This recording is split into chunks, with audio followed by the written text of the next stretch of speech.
महालक्ष्मीच्या वेळेस वेगवेगळ्या बऱ्याच रांगोळ्या काढल्या जातात, परंतु सर्वात आवडती ही माझी रांगोळी मी 2 वर्षापूर्वी काढली होती महालक्ष्मीच्या वेळेस. आणि खूप सुंदर आणि सोपी असलेली ही रांगोळी कशी काढायची तुम्हाला या व्हिडिओमध्ये संपूर्ण व्यवस्थित पाहता येईल. खूप सोपी अशी रांगोळी आहे. मी इथं एक एक स्टेप रेकॉर्ड केलेली आहे.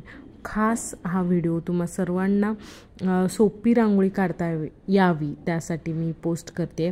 तर संपूर्ण व्हिडिओ नक्की पहा. बरेच वेगवेगळे व्हिडिओ चॅनलवरती अवेलेबल आहेत, ते देखील नक्की पहा.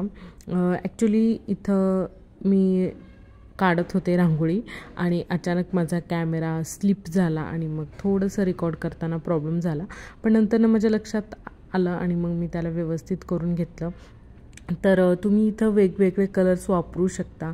मी कॉन्ट्रास्ट कलरचा वापर केला आहे, म्हणजे ग्रीन पानं आपल्याला कलशासाठी ठेवावीच लागणार होती, म्हणून मग मी साडीचा रंग गुलाबी केला आहे. तर तुम्ही गुलाबीच्या ऐवजी लाल रंग देखील वापरू शकता किंवा मग पर्पल कलर, डार्क चॉकलेटी वगैरे वापरू शकता. परंतु कळसाचा कलर चॉकलेटी असल्यामुळे नारळाचा आपण चॉकलेटी न वापरलेला बरा. आणि अशी सुंदर सोपी रांगोळी बनून तयार होते.